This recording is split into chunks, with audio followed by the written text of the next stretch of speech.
Ah bah oui, il n'était pas allumé. Voilà, donc ouais, je disais, il y a quelques étudiants qui sont là qui auront deux fois la même chose, parce que lundi, je vais vous parler de ça, mais c'est pas grave, en pédagogie, souvent, il faut répéter. Donc j'espère que ça sera pas trop lourd pour vous. Mais d'abord, je vais peut-être juste me présenter, parce que j'ai plusieurs casquettes sur ces questions. Donc effectivement, je fais du conseil, de l'accompagnement, et je fais un peu de prospective. J'ai participé à l'élaboration de plusieurs rapports sur les tiers-lieux, le coworking, le télétravail pour l'État, etc. depuis une dizaine d'années. Je suis allé visiter les Smart Work Centers à Amsterdam il y a 10 ans.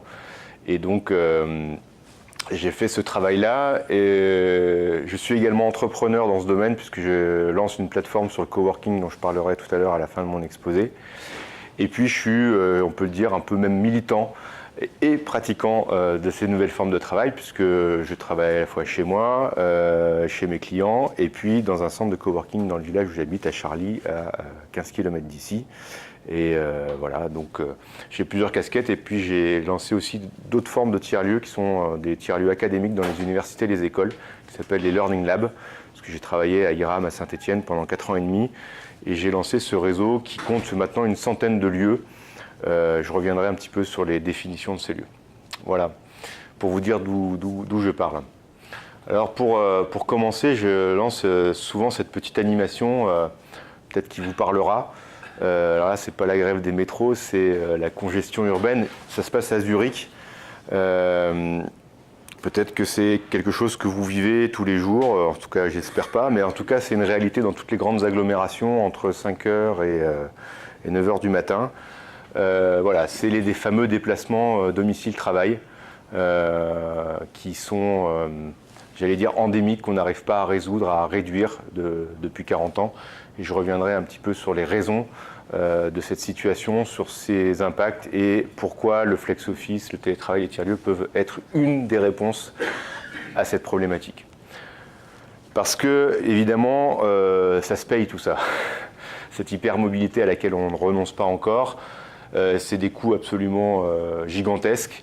On en parle un petit peu en ce moment parce que samedi, il va y avoir des gens avec des gilets jaunes. Mais c'est une réalité quotidienne au niveau du coût, au niveau du temps qu'on passe dedans, au niveau également des accidents du travail, puisque un accident du travail sur 2 est lié au déplacement, domicile-travail, on ne le sait pas. Mais également la pollution atmosphérique, même si évidemment tout n'est pas lié à la pollution des voitures, mais en tout cas, on a des externalités négatives, comme on dit, extrêmement importantes, voilà, qui commencent à devenir un peu insupportables à payer. Dans certaines agglomérations, mais je crois que c'est le cas quasiment pour toutes, un peu moins pour les plus petites, mais par exemple à Paris, dans les grandes agglomérations mondiales, c'est les temps de transport qui sont tout simplement plus supportables, qui peuvent aller jusqu'à 2 heures par jour. Donc voilà, on arrive après au travail, surtout quand on a voyagé debout, on n'est vraiment plus en condition de travailler, et souvent c'est pour allumer un ordinateur. Voilà. A l'inverse, pouvoir travailler un petit peu en partie chez soi dans un centre de coworking, quand on mesure, et il y a maintenant toutes les études qu'il faut, on a des gains extrêmement importants. On réduit l'absentéisme quasiment de 30%. C'est qu'en France, on est à peu près à 15 jours d'absentéisme par an, c'est énorme. On a évidemment du temps de gagner pour sa vie familiale, pour le sommeil. On a une meilleure efficacité, c'est peu connu. Ben, en fait, quand on ne pratique pas trop, mais un petit peu, un jour par semaine, en fait, on est plus efficace. Et souvent, on réinvestit ce temps à moitié pour soi et à moitié pour l'entreprise. Donc tout le monde est gagnant. Voilà, en bref, on a aussi un gain de pouvoir d'achat. Tout ça a été mesuré, notamment, enfin, je pourrais vous transmettre les liens sur toutes les études qui ont été faites d'économétrie pour voir un petit peu ce qu'on peut y gagner. Et aujourd'hui, pour savoir un petit peu où on en est, ce travail à distance se pratique encore essentiellement à domicile, même si de nouveaux lieux apparaissent. On commence à travailler un petit peu en multisite, en coworking, parce qu'effectivement, je vais l'expliquer, le numérique permet ça. Alors, est-ce qu'il va y avoir des déclencheurs qui vont enfin permettre de passer à l'échelle? Parce qu'aujourd'hui, en fait, si je vous parle de chiffres, c'est très peu. En France, on est à 10-15% de télétravail, alors par exemple, dans les pays nordiques, on est plutôt à 30%. Le flex office, c'est 3% de l'immobilier de bureau à Paris, c'est 20% à Londres. C'est vrai que les grèves à répétition, la hausse tendancielle du carburant, ça peut être des déclencheurs, mais à force d'entendre ça, moi je me rends compte que ça l'est pas vraiment. C'est plutôt une lente progression et des prises de conscience. Par exemple, il y a eu, dans les ordonnances Macron l'année dernière, il y a eu un volet sur le télétravail, c'était moins connu que le reste, et ça a permis notamment de faciliter le recours au télétravail, d'enlever des freins en fait, juridiques, assurantiels. Et du coup, c'est devenu un levier. Moi, c'était la première fois que j'entendais une ministre du Travail parler du télétravail comme une solution au moment des grèves. Voilà.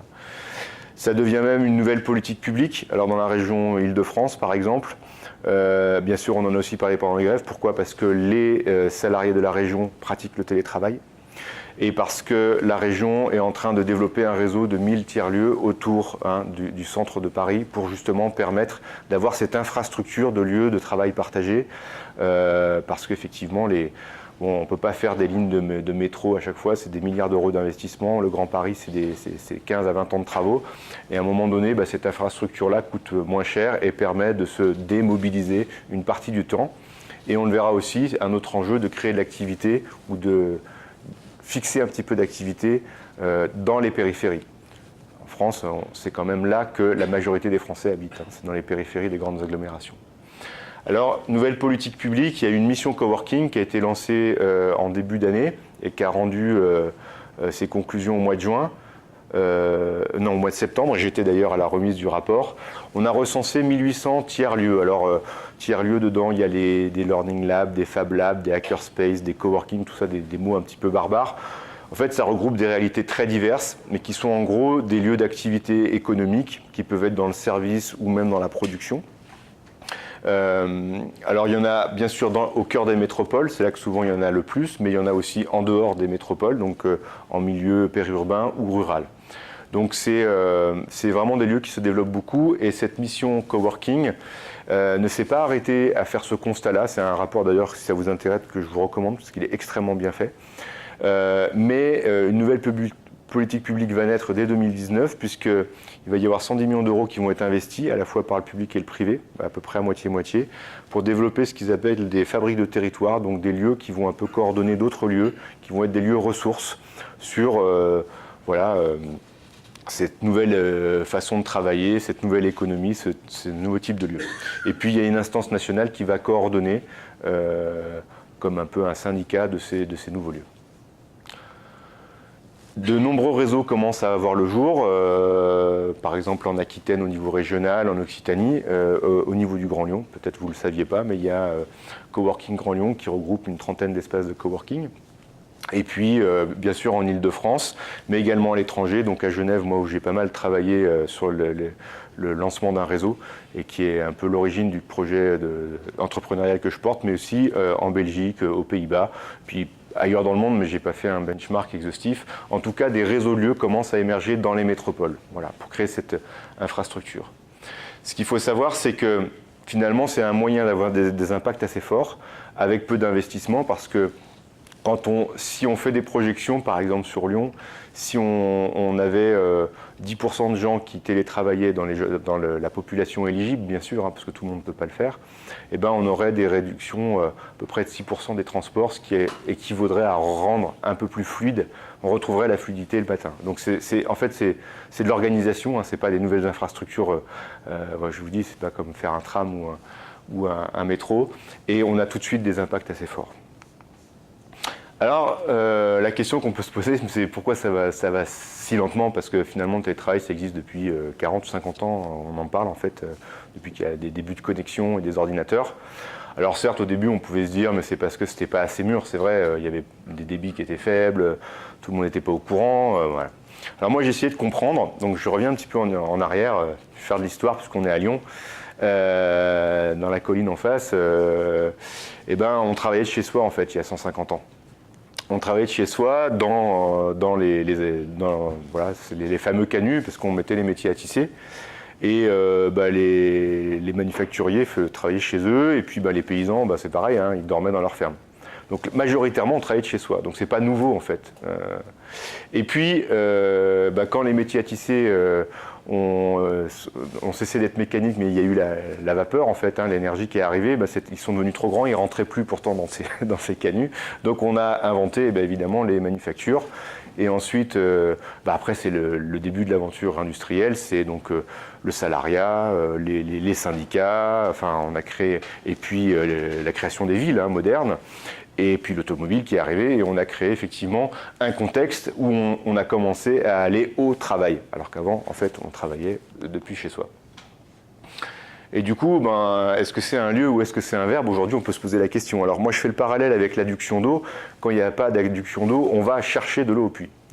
Et quand il n'y avait pas d'Internet, on allait chercher le travail au travail. Donc le mot travail est devenu un lieu, en fait. Je vais au travail. Alors qu'en fait, travailler, c'est un verbe. Et aujourd'hui, il y a de la fibre optique, mais on continue d'aller au travail. Alors qu'en fait, le travail, on peut l'avoir avec soi, quelque part. En tout cas, avant, ce n'était pas possible. Ce qu'il faut aussi avoir en tête, c'est que le mouvement d'urbanisation, de périurbanisation, ces grandes métropoles, il y en a qui parlent de France périphérique et France des grandes agglos, a renforcé ce système de déplacement pendulaire endémique, parce que finalement, il y a une concentration des populations sur les 15-20 grandes agglomérations. Alors pour comprendre pourquoi c'est possible, il y a tout simplement, alors bon, il va y avoir un peu de musique, j'espère que ce ne sera pas trop fort, c'est la virtualisation du bureau.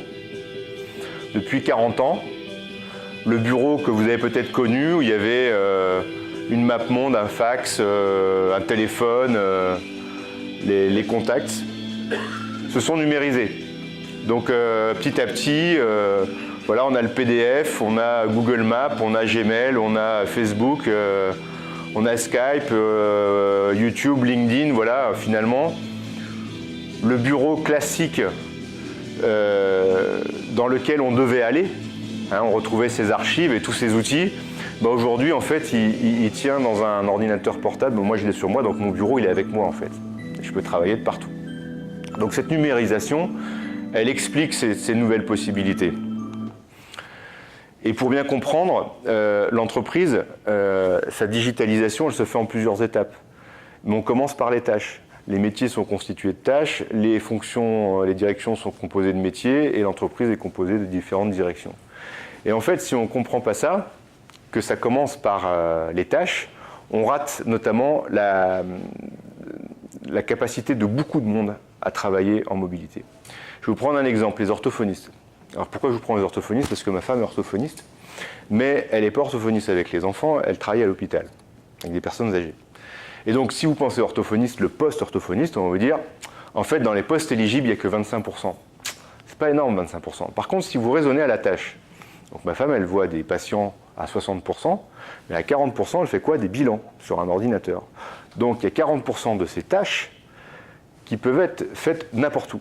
Et à ce moment-là, quand on raisonne par tâche, il y a 50% des actifs en France. Vous voyez, ça veut dire 12 millions de personnes qui peuvent travailler en partie où ils veulent, quand ils veulent. C'est un réservoir immense par rapport à peine 10% des gens qui aujourd'hui le pratiquent occasionnellement. Donc en fait, on pourrait dire que mon bureau en 2018, voilà, c'est ça, plus ça éventuellement, et plus le café. Alors pourquoi le café? Pas parce que j'aime le café, c'est qu'en fait le café, ça illustre tout ce qu'on vit aussi au travail et qui n'est pas du travail, mais qui est essentiel et qui explique pourquoi on va aussi dans un bureau. Il y a des moments informels, on a besoin d'être en présence des autres, on se forme et on s'informe au boulot, donc cette convivialité est nécessaire, indispensable, et elle explique aussi pourquoi le coworking marche. C'est parce que dans un centre de coworking, on va retrouver bien sûr la machine à café, mais tout ce qui va avec. Alors on est passé de l'ère tayloriste, où les bureaux c'était ça, dans les années 60-70, à ce que je vais appeler des environnements de travail qui sont multiples. Alors vous voyez, c'est beaucoup plus coloré, ça donne un peu plus envie. Voilà, il y a les bureaux de Facebook, il y a des centres de coworking, des gares, un wagon TGV, le domicile, des endroits finalement où on peut travailler et on va alterner en fait. Alors moi j'appelle ça les talons domicile parce que quand on peut travailler pieds nus dans le sable, à un moment donné, on va avoir du mal à retourner là. Et du coup, en fait, les talons, c'est plutôt devenu le domicile. Ce qui explique que tous ces lieux, souvent, ressemblent un peu au domicile. Ils reprennent les codes du domicile, assez confortable, attractif, chaleureux. Et dans la journée, on va pouvoir alterner, par exemple, moi ce matin j'ai travaillé chez moi, alors, le train c'était un peu court, mais il peut y avoir le train, il peut y avoir le coworking justement, il peut y avoir évidemment le siège de l'entreprise qui ne s'annule pas, hein. Bien sûr le client, et puis parfois c'est plus problématique, ça continue dans le lit, puisqu'effectivement il n'y a plus de limite, ce qui d'ailleurs pose d'autres problèmes qu'il va falloir aussi régler. Alors le coworking il est en pleine expansion, quelques chiffres, Regus estime qu'il y a près d'1 milliard de travailleurs nomades dans le monde. Et ce qu'il faut retenir aussi, c'est que c'est plus une mode. Aujourd'hui, il y a des acteurs majeurs de l'immobilier. Par exemple, Bouygues qui a lancé Nextdoor, donc il y en a 2 à Lyon. Spaces qui appartient à Regus. WeWork qui est le leader mondial du coworking, qui a 200 000 membres, qui est une entreprise qui est valorisée à 2 milliards d'euros. Il y a des locaux comme la Cordée qui commencent à se développer aussi. Et puis des réseaux, comme je le disais. Donc c'est plus un épiphénomène, c'est vraiment un nouveau marché de l'immobilier qu'on appelle le flex office, dont je vais vous parler un tout petit peu aussi. Alors si j'avais 4 arguments à donner à des décideurs, je dirais d'abord que c'est aussi une question immobilière, parce qu'en fait on peut réduire ses charges immobilières. En Ile-de-France, il y a à peine des taux d'occupation de 65%, ça veut dire qu'il y a 35% des bureaux qui sont vides, qu'il faut payer, qu'il faut chauffer, qu'il faut sécuriser. Je leur dirais que par rapport aux études qu'on a maintenant en main, c'est d'améliorer sa productivité et motiver les salariés. Évidemment, sur tout ce qui est politique RSE aussi, je pense qu'il y a des leviers énormes de pouvoir réduire les déplacements domicile-travail. Et puis on en parle moins, mais ça devient de plus en plus important au niveau de la marque employeur. Aujourd'hui, si vous voulez être attractif, si vous voulez attirer des jeunes ingénieurs dans votre entreprise ou retenir certains qui font vraiment trop de déplacements, proposer ces nouvelles formes de travail, ça peut être vraiment intéressant. Mais avec tout ça, le constat est quand même assez cruel parce que depuis 40 ans qu'on fait du transport en commun, du covoiturage, bientôt on va mettre des péages urbains paraît-il, on fait de la circulation alternée, on essaye en fait de gérer tout ça. On a encore aujourd'hui 73% des déplacements qui se font en voiture, domicile-travail. 240 000 sur le Grand Lyon, mais c'est 4 millions en Ile-de-France, donc ça reste encore très élevé. Alors pourquoi ? En fait, selon moi, on s'attaque surtout aux conséquences quand on fait ça, c'est-à-dire on gère de la mobilité différemment. On fait de la mobilité douce, on fait de la mobilité en transport en commun, voilà. Mais en fait, on ne s'attaque pas à la cause. Et la cause, c'est les déplacements. Si on veut vraiment changer le paradigme, il faut réduire les déplacements. Mais c'est compliqué parce que culturellement, se démobiliser, c'est difficile. Mais comme je l'ai expliqué, grâce à la numérisation, c'est enfin possible. Alors la problématique immobilière, elle est assez simple à comprendre. En fait, aujourd'hui, comme dans cette tour, l'immobilier qui est né de la révolution industrielle, c'est en gros un vaisseau amiral dans lequel on est. Il y a cette tour, il y a cette tour. Voilà, il y a le siège de l'entreprise, petit, moyen, gros. Et puis on fait un petit peu de home office, un petit peu de coworking. Voilà, mais la plupart des salariés sont dans ces murs-là. Voilà. Ce qui va se passer en 2030, et ça c'est des prévisions par exemple de James Lang-LaSalle qui fait souvent chaque année des super papiers là-dessus. Je vous dis, c'est le flex office, cette photo-là, c'est 3% de l'immobilier de bureaux à Paris, c'est déjà 20% à Londres, et ça sera 30% en 2030. Ça va être quoi? Ça veut dire le vaisseau amiral va diminuer, on va travailler dans différents sites de l'entreprise, on va travailler beaucoup plus en coworking et un peu plus en home office. Ça veut dire qu'on va avoir finalement un mode distribué, un petit peu en archipel. Et le problème, c'est quand vous passez de ça à ça, il va falloir gérer tous les flux à l'intérieur. Vous voyez ? C'est-à-dire comment on va monitorer tout ça. Parce que comment on va lutter contre l'isolement, comment on va accéder au lieu, comment on va ouvrir les portes, comment on va payer pour passer d'un lieu à l'autre, comment on va garder un collectif de travail. Ça change complètement les choses de passer en flex office. Enfin, en tout cas, beaucoup. Et c'est pour ça, et donc je voulais vous parler d'un outil que moi j'expérimente actuellement qui s'appelle GoWo et qui est un système de pilotage. En fait, pour permettre aux entreprises justement de passer d'un état à l'autre et de pouvoir monitorer. Alors je vais vous passer une petite vidéo qui va vous parler de GoWo et vous allez peut-être comprendre de quoi il s'agit.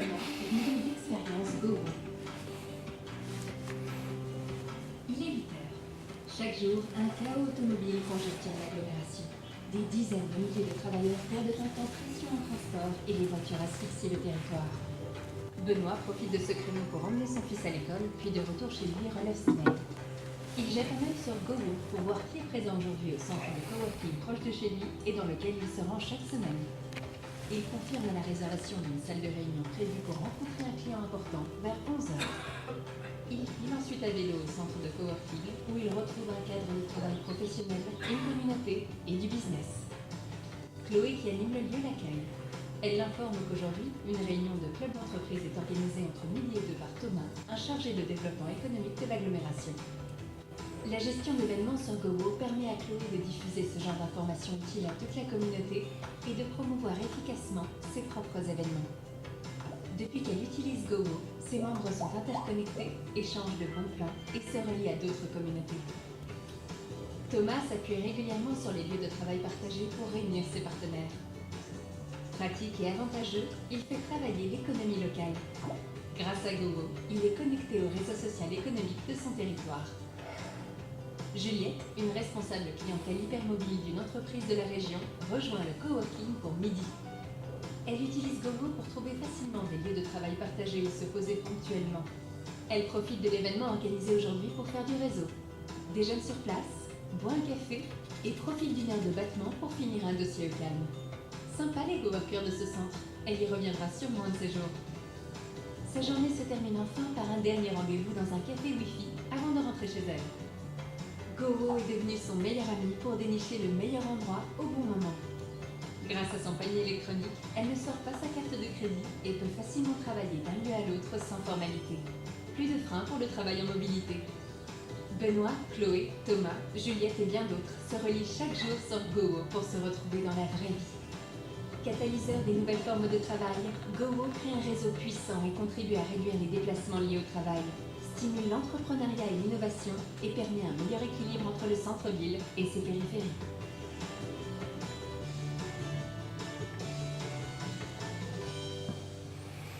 Donc voilà, je précise que ce projet donc, est issu en fait d'un projet européen, donc qui est franco-suisse, parce qu'en fait dans l'agglomération de Genève, il y a énormément de déplacements pendulaires avec tous les frontaliers qui viennent travailler de France vers la Suisse. Donc c'était un territoire assez propice pour lancer ce projet.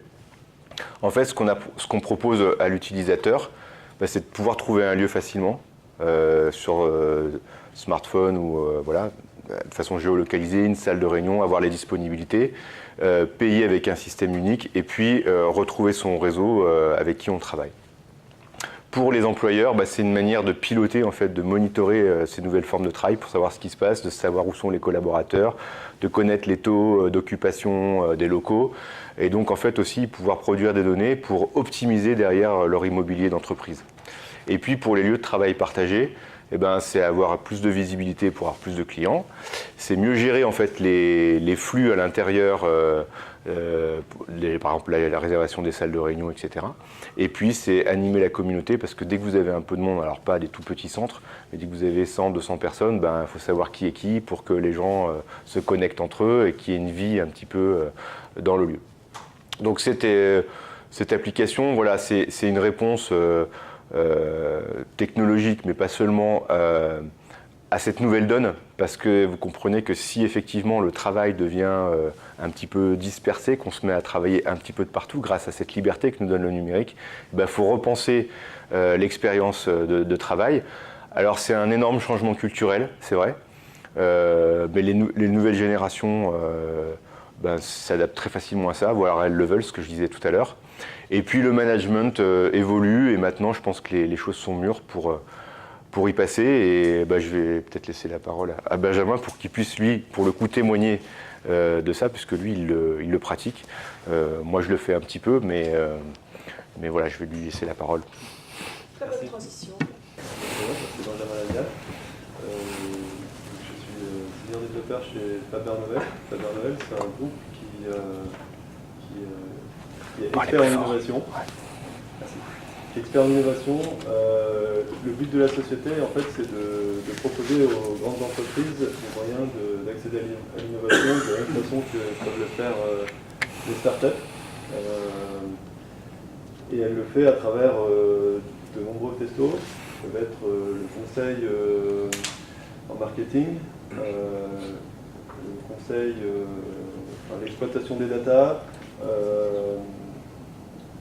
On a même une partie coworking qui est à San Francisco, qui s'appelle Paris Soma. On a aussi du conseil en investissement. Et moi, je travaille dans une partie qui s'appelle Faber Novel Technologies, qui s'occupe d'une partie plus concrète, qui est le développement, et plus particulièrement le développement informatique. Et je travaille sur la plateforme iOS, des applications mobiles.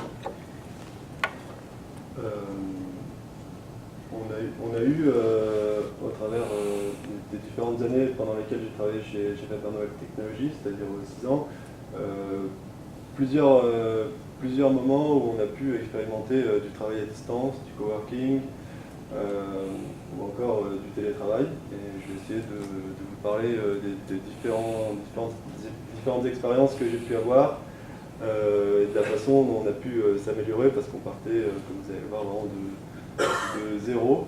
Et maintenant, je pense qu'on est pas mal. Alors, quand je me suis fait embaucher chez Faber Novel Technologies, à ce moment-là, on était 18 personnes. C'était à Paris et on avait seulement des locaux à Paris. Et après 2 ans, j'ai proposé de partir travailler à Lyon parce que j'en avais marre en fait du cadre parisien, de la mauvaise météo, le stress, etc. Et je voulais rejoindre le Rhône-Alpes que je connaissais bien. Donc au début, j'étais tout seul, et ça s'est apparenté à du télétravail parce que j'étais une seule personne. Au début, j'étais en coworking et non chez moi, mais ça nous a confrontés directement au travail à distance. Si on a choisi Lyon comme ville, c'est pour diverses raisons, et ça plaisait aux gens de Faber Novel Technologies parce qu'en fait, c'est une région dans laquelle il y a pas mal de gens de la société qui se voyaient aller vivre plus tard, ou qui auraient voulu y vivre s'ils avaient pu être embauchés directement à Lyon, parce qu'en fait, on embauche beaucoup d'ingénieurs qui peuvent venir de différentes écoles de Rhône-Alpes, Grenoble, on a aussi beaucoup de gens de l'INSA à Lyon, ou encore des mines de Saint-Étienne. Donc ça nous permettait en fait de pouvoir toucher plus de personnes qui ont envie de travailler avec nous, mais qui peuvent être rebutées par la vie parisienne. Voilà, et ça permettait aussi de pouvoir déplacer le numérique vers d'autres villes que Paris. Et voilà, c'est un cadre de travail différent pour tout le monde. Donc au début, j'étais, comme je vous l'ai dit, en coworking, avec coworking vers la place des terreaux.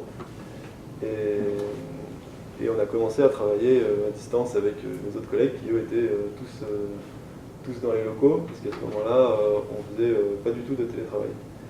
C'était nouveau pour moi, et c'était aussi nouveau pour mes collègues qui n'avaient pas du tout l'habitude. Et je le dis, c'était vraiment difficile pour moi, parce que travailler à distance, en fait, c'est quelque chose qui s'apprend pour la personne qui est tout seul à distance, mais aussi pour les autres. Et en fait, on n'avait aucun outil, que ce soit logiciel, matériel, et aucune habitude qui permette de faire ça correctement. Et c'était assez difficile pour les parties où on interagissait ensemble, en plus d'être difficile pour les parties où on n'interagissait pas ensemble, parce que j'étais du coup tout seul et je perdais cette partie, pas esprit d'équipe, mais vie en société, partie extra professionnelle, discussion de café, etc. C'était assez compliqué. Et pour ce qui est des parties travail ensemble, c'est-à-dire réunions, téléconférences, etc. Ce qui était compliqué, en fait, c'est que les gens qui ne sont pas habitués, en fait, ne se rendent pas compte des quelques difficultés qu'on peut avoir quand on est tout seul de son côté. La principale, c'est arriver à s'intégrer dans la discussion, déjà parce que les gens vont de façon innocente parler à leurs voisins, échanger une petite blague, rigoler, etc.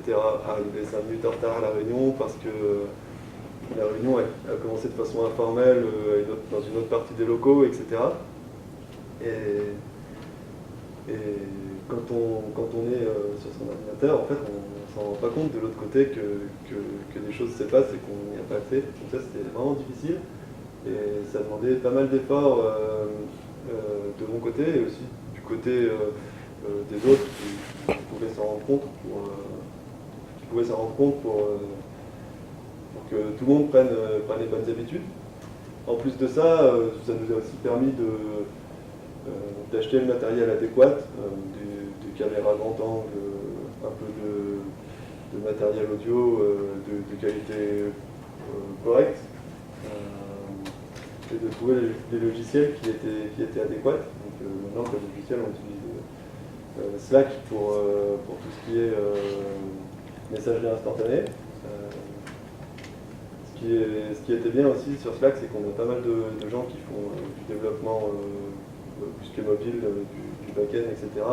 Et du coup, on a pu développer des petits outils qui permettent à tout le monde d'améliorer ses conditions de travail, mais j'en reviendrai dessus un peu après. Sinon, on a essayé d'utiliser Google Hangout, Skype, la partie visio de Slack. Je pense que c'est tout.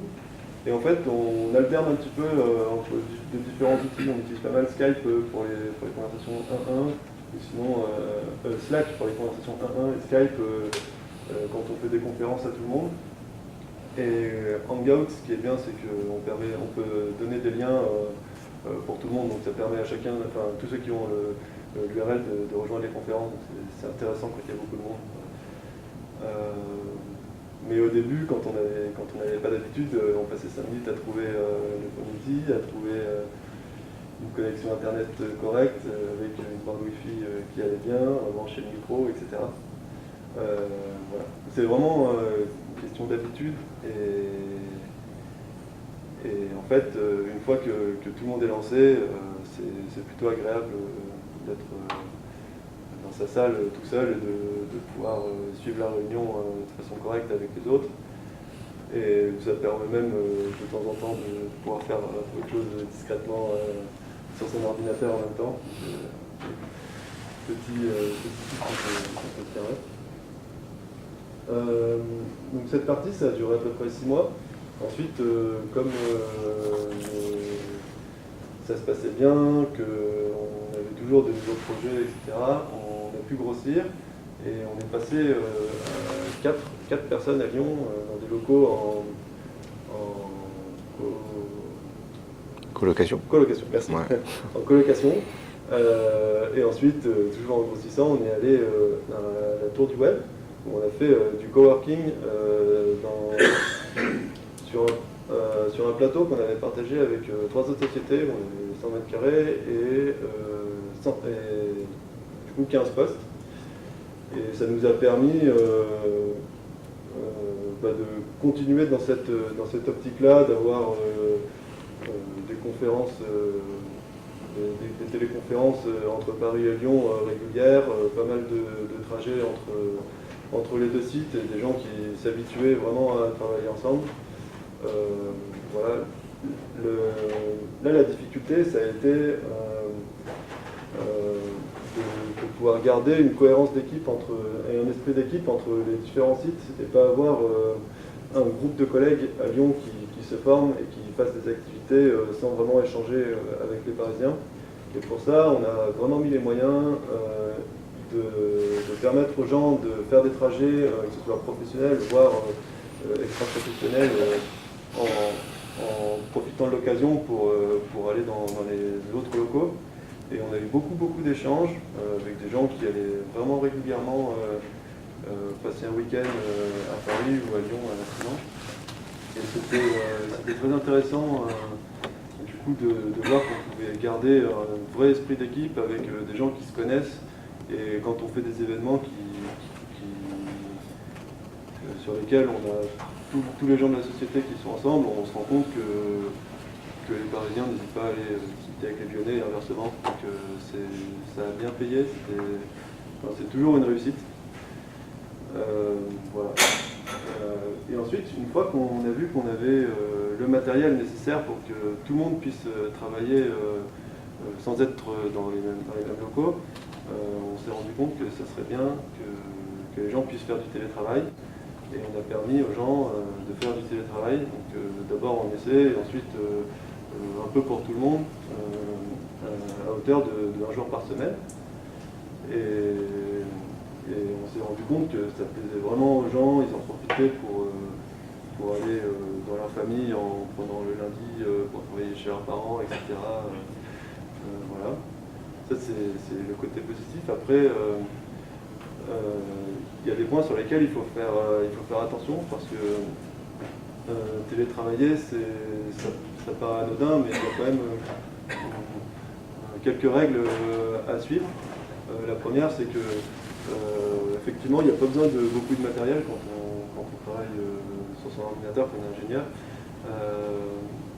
Mais par exemple, on a besoin, quand on fait de l'IoT, de certains appareils d'IoT, de téléphones, de tests, etc. Et il fallait bien que les gens puissent partir avec, ne pas oublier de les ramener, etc. Ça se passe plutôt bien. Ensuite, comme on fait du service, on travaille au quotidien avec des clients et c'est très important pour les clients de pas pâtir du fait que les gens sont en télétravail. Donc c'est important que chaque personne fasse passer d'abord leur travail avant le choix de télétravailler ou non pour un jour donné, pour un week-end prolongé, etc. Et ça, je pense que les gens aussi s'en rendent compte et sont flexibles sur leur journée, leur choix de journée de télétravail, etc. Donc voilà, c'est vraiment positif aussi. Et enfin, un dernier point que j'ai déjà donné tout à l'heure, c'est qu'il fallait qu'on garde une cohérence d'équipe et on essaye vraiment de faire en sorte que la personne ait compris les méthodes de travail, les collègues avec lesquels ils vont travailler, sur leurs projets, etc. avant de les lâcher, j'ai envie de dire, dans la nature chez eux. Et comme je dis encore, ça se passe plutôt bien avec tout le monde. Et là, on a encore franchi un nouveau pas il y a quelques semaines. On a embauché une personne qui travaille à Caen, et donc qui est à Caen presque tout le temps. Et elle vient, je pense, une fois par mois dans les locaux pour échanger sur différents sujets avec nous, faire quand même partie de l'équipe, créer des liens complets. Après, ça ne veut pas dire que c'est une fois par semaine, une fois par mois tout le temps. Il peut y avoir des besoins clients spontanés, etc. Voilà, donc ça c'est l'étape suivante. Et je pense qu'on a encore plusieurs étapes qu'on peut franchir. C'est embaucher plusieurs personnes qui continuent de travailler comme ça à distance de façon plus généralisée. Et ensuite avoir des distances plus importantes avec des trajets non réalisables dans la journée ou sur quelques jours.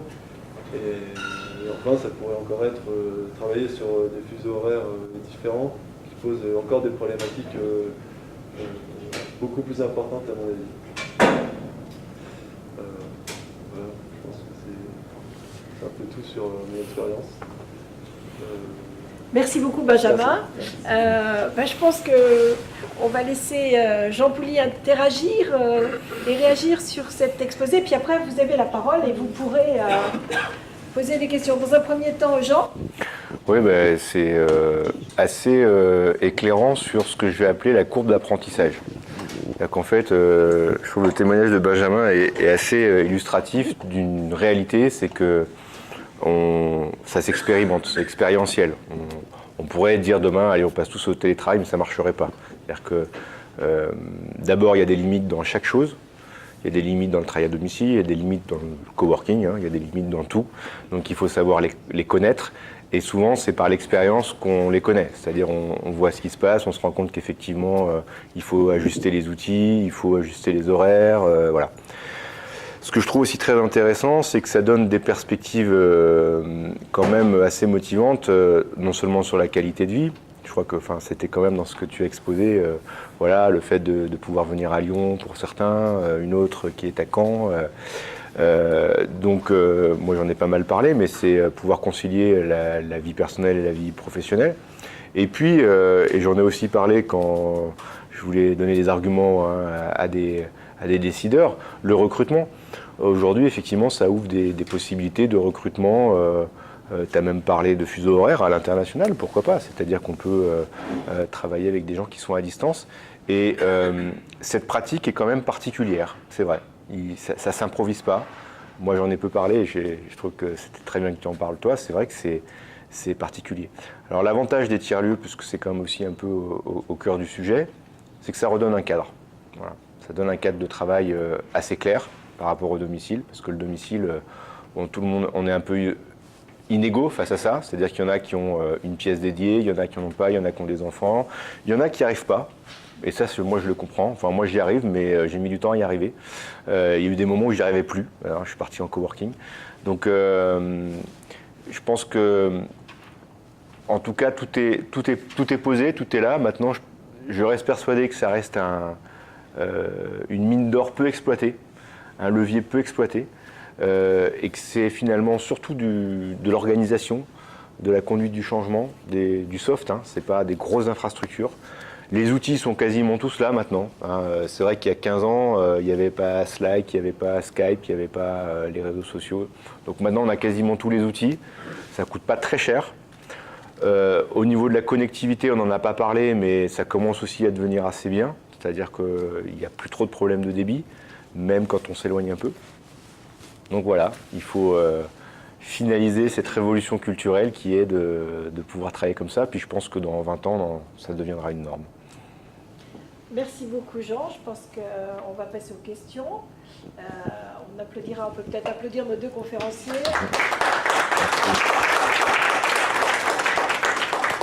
Alors les questions. Bonjour, moi c'est Boris. Je voudrais savoir, parce que pour tout entrepreneur, pour toute entreprise, c'est la productivité de son employé. Et par rapport à vous qui avez vécu cette expérience, quelle est la productivité quand vous étiez à Paris, quand vous êtes venu au départ à Lyon, et maintenant que vous êtes bien installé à Lyon?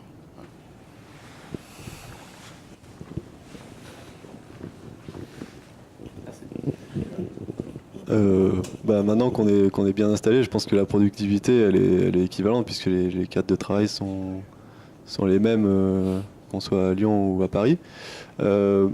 Mais c'est intéressant parce qu'on a quand même eu différentes remarques là-dessus de collègues parisiens qui sont venus à Lyon, qui est que comme nos locaux étaient beaucoup plus petits, avec moins de personnes, on avait des conditions de travail qui étaient vraiment plus calmes. Et les gens qui venaient chez nous de façon ponctuelle nous disaient venir à Lyon c'est super, on en profite pour avoir une journée complète de travail dans une atmosphère calme et c'est vraiment agréable. Et on a toujours des gens maintenant indépendants de Paris et de Lyon qui, quand ils sont chez eux, répètent régulièrement qu'ils en profitent pour bien avancer des tâches sur lesquelles ils ont besoin de calme et de concentration. Et ils préfèrent faire ces tâches seuls chez eux en évitant d'être dérangés par différentes sollicitations de leurs collègues quand ils sont en open space au travail.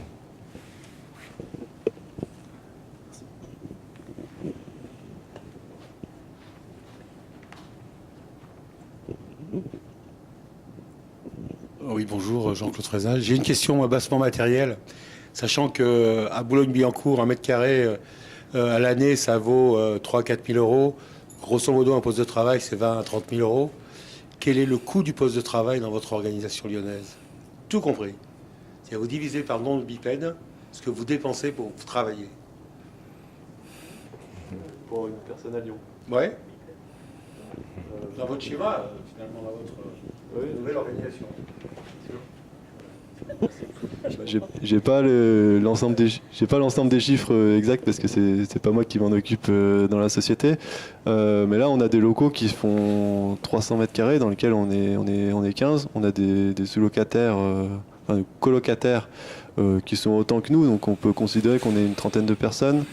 Et je sais que les locaux coûtent à peu près 100 000 euros à l'année. Donc après, il suffit de voir avec les charges qu'il faut rajouter, je sais pas, peut-être 130 000 euros et faire la division 30, 120, ça fait 44 000 euros par personne. Ce que je peux préciser là-dessus, c'est qu'un poste de travail, selon l'ARCEG c'est l'association des gestionnaires en fait, de l'immobilier, c'est entre 10 et 12 000 euros en moyenne en France, par an. Non, mais à Paris ou à Lyon, c'est beaucoup plus cher. Mais un poste de coworking, c'est 200 euros par mois, ça fait 2400 euros par an. Donc on n'est pas du tout sur les mêmes métriques. Alors bien sûr, on n'a pas son bureau, mais encore une fois, à Paris, le taux d'occupation des bureaux, enfin en Ile-de-France, c'est 65%. Donc à un moment donné, si vous voulez faire des économies, c'est dans une entreprise de service, le premier poste, c'est les salaires, le deuxième, c'est l'immobilier. Donc, si vous ne voulez pas toucher au salaire ou pas virer des gens, bah, vous pouvez vous dire, est-ce que mes 35% vides, je ne peux pas un peu les changer? Moi, j'ai un exemple, j'ai accompagné les services industriels de Genève, 1600 salariés. Ils sont passés dans un projet qui s'appelle Équilibre, 40% du temps en télétravail, 40% pas d'horaire et management de projet. D'accord, tout le monde engagé dans les résultats. Ils ont eu 800 salariés, donc la moitié, qui sont passés dans ce mode-là pour l'instant. Et sur une économie potentielle de 31% de leur immobilier, ils en sont déjà à 15%. Parce que justement, ils libèrent des bureaux. Ils regroupent, ils réaménagent les bureaux. Ben, ce qu'ils ont fait au départ, alors ils auraient pu le soulever, ils ont réalisé 2 projets qui étaient chers aux salariés, c'était d'ouvrir une salle de sport et une crèche. Ben, à l'arrivée, qu'est-ce qu'ils ont fait? Ils ont augmenté finalement l'attractivité de leur entreprise. Ils ont donné aux salariés cette liberté de pouvoir travailler quand ils voulaient, où ils voulaient. Parce qu'à Genève, aller travailler dans le centre de Genève, c'est extrêmement compliqué. Et habiter dans Genève, c'est extrêmement cher, voire c'est une des villes les plus chères du monde. Du coup, finalement, simplement en organisation, en réaménageant un peu les locaux, ils sont arrivés à répondre à cette question très concrète du prix. Hein, parce que c'est vrai qu'à un moment donné, voilà. C'est vrai. À tort, parce que quand on commence à aligner les chiffres, vous avez posé une question entre Paris et Lyon. Oui. Moi, j'ai des chiffres très concrets. Paris, c'est 20% de productivité en moins et 20% de coûts en plus. On benchmark. 2 unités, Lyon, Paris. Hein. Voilà, c'est tout ça. Autre question? Oui. Alors moi j'ai une question en dehors du coût. Est-ce qu'il n'y a pas un problème de culture d'une entreprise qui fonctionne avec un modèle de hier et qui avance comme ça, avec des gens qu'elle va recruter qui ont 20, 30, 40 ans et qui ont en tête un modèle qui est peut-être pour le futur et ça ne matche pas. C'est vrai. Et à mon avis, toutes les sociétés ne font pas du dev, elles n'ont pas une logique très développée. Non mais, et est-ce qu'on ne se confronte pas à ça? Parce que tu disais 73%, c'est encore de la circulation. En voiture. En voiture. Moi, je me dis, est-ce que les boîtes dans lesquelles ils vont bosser ont cette logique et cette envie? Parce que c'est quand même une envie. C'est-à-dire le mec, il faut qu'il dépasse un peu le... C'est pas son mindset, quoi.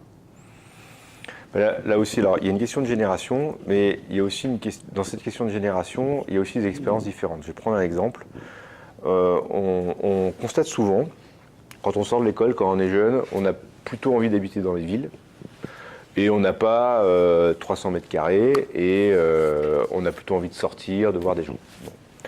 Après, quand on commence à avoir une famille, etc., parfois on a envie de sortir des centres-villes, etc. Donc on peut avoir, à un moment donné, dans les différentes cibles, des gens qui vont avoir besoin de moins se déplacer. Donc là, ils vont avoir recours au télétravail à partir de 30, 40 ans. Et c'est pas plus mal parce qu'on constate aussi que dans l'expérience, dans la culture d'entreprise, ça s'improvise pas, on l'a entendu là. Et qu'un jeune qui n'a pas de réseau, qui ne sait pas travailler, etc., eh ben, le mettre en télétravail à 25 ans, ce n'est pas forcément une bonne idée. Alors ça dépend des postes, notamment sur tous les postes de développement, souvent ils sont assez autonomes, mais il y a plein de postes où on a besoin d'être ensemble, d'être coaché, d'être régulièrement avec son N+1, etc. Donc là on voit bien qu'il y a aussi une question de maturité pour pratiquer le travail à distance. Il y a une question de génération, parce qu'effectivement, toutes ces jeunes générations, ces outils, ils les connaissent. à la limite, entre un meilleur salaire et 2 heures de voiture, ils préféreront avoir un moins bon salaire du coup. Ils vont être. Non, mais c'est dans cette équation-là, la qualité de vie, le sens qu'on va avoir, la qualité aussi des lieux de travail. Hein, je montrais tout à l'heure des photos. Je crois que les locaux tout pourris, comme on sait qu'on peut travailler de chez soi, franchement, voilà. Donc tout ça, ça rentre en compte. Et après, le conflit des générations, de toute façon, il touche aussi même déjà le management. Hein, le sens au travail, on le sait, ça ne touche pas que ces questions de nomadisme. Mais je crois par contre qu'il y a un grand bénéfice, c'est que dans la confrontation de ces générations, on peut s'apporter. C'est-à-dire que à tous les âges, moi j'ai rencontré dans les centres de coworking tous les âges. Au début, il y avait beaucoup d'indépendants, maintenant il y a de plus en plus de salariés. On a des gens qui sont en reconversion, qui viennent travailler là, et franchement, c'est pas réservé aux jeunes. Et travailler de ces façons-là, c'est juste une expérience, voilà, avec le bémol de l'expérience de travail. Et c'est vrai que quand on débute, c'est un peu plus compliqué de pratiquer le travail à distance. Voilà. Je ne sais pas si ça répond. Ouais, après moi c'était la logique aussi des chefs d'entreprise, ou des boîtes qui n'ont pas forcément, cette approche, c'est-à-dire de dire ouais j'ai un staff de, là ici la tour, je ne sais pas combien ils sont 3000 je crois. Imaginons que les 3000 bossent de chez eux, je ne sais pas si la caisse d'EF et je crois que c'est la SNCF. C'est qui en face? Ah c'est en face, ouais d'accord. Bon. S'ils sont vraiment dans cette logique. Quoi, à la défense, ça se vide. Hein. Ça se vide, d'accord. Non mais c'est très bien. Ils essayent de retrouver des systèmes, etc. Mais c'est compliqué. C'est compliqué. Donc est-ce qu'on pourrait trouver un schéma où les promoteurs demain feraient des appartes où ils proposent ton logement avec un espace aussi pour que tu puisses bosser? On n'en est pas encore là. On peut changer le PLU. Ouais. Les règles. Une question. Oui, je me demandais, vous pensez quoi à nomadisme à une échelle un peu plus grande, une échelle plus globale, puisque je sais qu'il y a des gens qui travaillent en différents pays, en différents digital moments. nomade. Digital nomade, voilà. Alors moi, ça, je crois que, évidemment, c'est rendu possible par la numérisation du travail, donc c'est une réalité qu'on peut constater. Je ne connais pas les chiffres, mais je pense que c'est assez, comment dire, c'est assez particulier, pour 2 raisons. La première, c'est que c'est des gens qui n'ont pas à devoir rencontrer leurs clients. Donc déjà, c'est quand même assez restreint. Bon, ça peut être des développeurs, justement, des traducteurs sur certains métiers. La deuxième chose, c'est que pour le coup, le modèle durable, je le questionne un petit peu parce que c'est des gens en fait qui se baladent un peu partout. Alors je trouve ça très bien quand on a justement 25 ans, qu'on veut découvrir le monde et travailler un peu. Mais comme mode de vie, c'est assez limité dans le sens où on se pose jamais vraiment quelque part. Donc voilà, je sais qu'il y a un peu un phénomène de mode là-dessus. Je pense pas que ça peut être un modèle généralisable. En revanche, je pense que le flex office et le travail à distance va se généraliser. Dans des certaines limites, parce que je ne l'ai pas dit, mais on parlait d'1 jour par semaine. En réalité, quand on fait des études de productivité, comme on est moins dérangé que, voilà, par exemple, à Paris où il y a beaucoup de monde, on devient plus productif. Mais à un moment donné, alors 1 jour ça va, 2 jours ça va, puis après, à partir de 2 jours et demi, ça rebaisse. Pourquoi ? Parce qu'en fait, on s'isole, on n'est pas motivé, on commence à faire autre chose dans la maison. Bon, le coworking, c'est pareil, ça peut être très bien à un moment donné, mais on se lasse des gens, on peut être aussi de nouveau dérangé par des gens. Voilà. Donc en fait, il faut trouver l'équilibre, mais si on arrive à trouver l'équilibre, ça c'est sûr que les gains sont énormes par rapport à l'investissement. Alors je voudrais rajouter quelque chose sur le Digital Nomad. C'est la conférence du 24 janvier où nous aurons une Digital Nomade qui nous dit, elle sera à Caracas ce jour-là, le jour de la conférence, et nous l'aurons probablement en différé. Il y en aura une seconde qui sera en Thaïlande et que nous aurons, on va essayer de le faire en direct. Et puis nous en aurons une en présentiel qui, le 24 janvier, le 17 janvier, veuillez m'excuser, c'est le 17 janvier, effacez 24. Le 17 janvier, elle sera là, entre 2 voyages.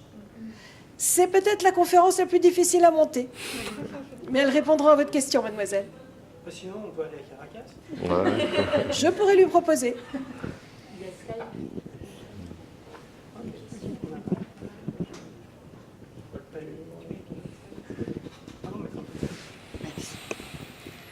Alors merci Jean et Benjamin pour vos interventions intéressantes respectivement, parce qu'elles me rappellent effectivement l'impact des technologies de l'intelligence artificielle quand j'étais chez Steria, et je me disais que finalement vous aviez raison de dire que c'est compliqué l'isolement et qu'il faut trouver l'équilibre. Et Jean, tu disais que finalement ça s'apprenait, ce télétravail. Donc moi, ma question, dans le cadre de l'étude que je suis en train de mener là pour le Disrupt Campus de Lyon, c'est quelles sont les compétences clés à développer dans une formation pour bien vivre le télétravail. Tu veux une réponse complète là tout de suite? Il y a un petit peu le côté outillage dont Benjamin a parlé, mais je crois qu'on serait très court si on parlait que d'outils, parce qu'en réalité, utiliser Skype ou Slack, c'est pas très compliqué en tant que tel. En revanche, bien l'utiliser, et alors là, on va rentrer dans le détail, et c'est ce que disait un peu Benjamin, mais tu peux compléter ou me contredire, c'est par exemple une réunion. Il disait, voilà, ils sont en train de discuter informellement dans les couloirs,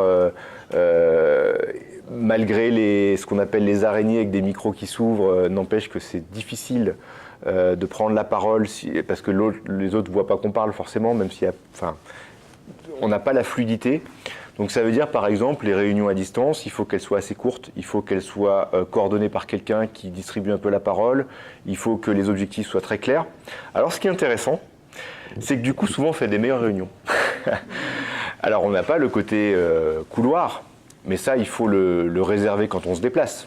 C'est-à-dire qu'à la limite, moi ce que j'ai envie de dire, c'est que j'optimise le présentiel. À la limite, si je vais dans l'entreprise, je vais faire un maximum de réseau, je vais déjeuner, je vais boire des cafés, je vais me tenir au courant parce que je sais qu'il se passe plein de trucs, sinon je vais avoir l'impression de rater des choses.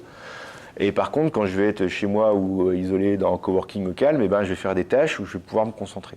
Donc en fait, c'est commencer à réfléchir aux tâches qu'on fait pour choisir où est-ce qu'on voudrait les faire. Après, je pense qu'au niveau du management, il faut aussi pas hésiter à former les managers parce que ça change le management. L'illusion que parce que la personne est là, elle travaille, c'est fini. Il y a des gens qui sont là, qui s'embêtent, il y a des gens, le présentéisme peut être source de non-productivité, on le sait, on est dérangé souvent. Et ça peut rassurer les managers de se dire c'est bon, ils sont là, tout le monde bosse. Moi j'ai travaillé à plusieurs endroits où il y avait quand même beaucoup de gens qui faisaient des solitaires sur leur ordinateur, donc voilà, on peut se rassurer comme on veut, mais c'est pas parce qu'on est là qu'on travaille. Donc il faut apprendre à manager à distance. Ça veut dire aussi prendre des moments de qualité quand la personne est là pour la débriefer, pour lui dire aussi ce qui ne va pas. Les expériences de ceux qui font beaucoup de télétravail montrent qu'il y a des gens qui ne savent plus s'arrêter, travaillent trop, qui n'arrivent plus à voir la distinction du domicile, privé et pro, qui ne vont pas exprimer leurs angoisses, leurs peurs, etc. Parce que au téléphone, on ne dit pas ça. On ne se confie pas quand il y a un truc qui ne va pas dans le boulot à distance. C'est compliqué, il vaut mieux rencontrer les gens. Donc il faut apprendre à toutes ces choses un peu fines. Bon, après, il y aurait encore plein de choses, mais surtout quand on a beaucoup de monde. Moi, j'accompagne des entreprises. Au départ, elles sont quand même vraiment dans l'expérimentation avec peu de gens parce qu'il y a aussi un risque, c'est que c'est tellement bien que tout le monde veut le faire. Et les entreprises, elles se disent, mais oui, mais moi je veux bien qu'il y ait un petit peu de télétravail, mais si demain il n'y a plus personne dans l'entreprise, je fais comment? Et on a les cas extrêmes, par exemple Yahoo ou HP, qui sont revenus en arrière, qui sont allés trop loin. Et à un moment donné, voilà, quand je parlais d'équilibre, les entreprises, elles veulent bien y aller, mais petit à petit, et moi je pense que c'est une bonne chose, parce que comme c'est expérientiel, on a le temps de le tester. Et puis, j'ai même vu des entreprises où on tourne, c'est-à-dire que par exemple chez Renault, qui était une entreprise qui fait beaucoup de télétravail, il y a des gens qui font du télétravail pendant 3 ans, 4 ans, mais comme c'est réversible, à un moment donné, de dire, voilà, cette année, tu reviens vraiment dans l'entreprise, et on peut aussi l'envisager comme quelque chose qui n'est pas continu. Voilà, qui peut être voilà, qui est flexible. Hein. Ça dépend aussi des moments de la vie. Ça dépend des missions qu'on a. Ça dépend des personnalités qu'on a. Souvent, nous, on fait des entretiens avec les personnes. Parce qu'il y a aussi des profils psychologiques. Il y a des gens qui sont très à l'aise seuls. Il y a des gens qui ne supportent pas d'être seuls. Et vice-versa. Donc, il y a beaucoup de volets. Une dernière question. Oui.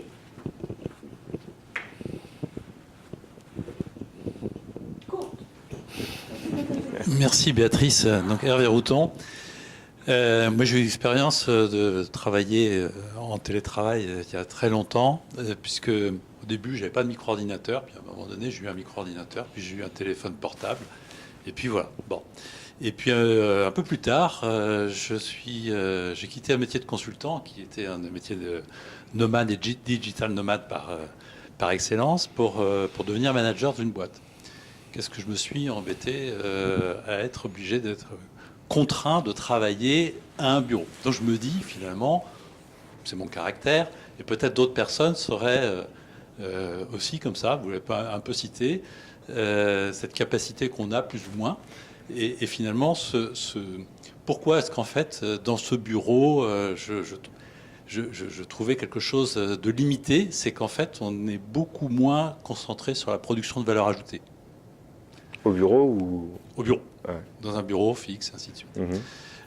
Il y a un piège à le faire chez soi, hein, je suis complètement d'accord là-dessus, mais c'est une question que je me pose aussi, c'est est-ce que finalement, pour certaines personnes, revenir en arrière, par exemple les cycles Renault ou autres, ça poserait pas finalement un problème, c'est que on se retrouve pas vraiment à l'aise d'être dans une entreprise avec le radio-moquette, le café, ainsi de suite. Puis au bout du compte, le soir, quand on fait le bilan, en plus de la fatigue des trajets et ainsi de suite, c'est qu'on n'a pas l'impression d'avoir vraiment travaillé, quoi.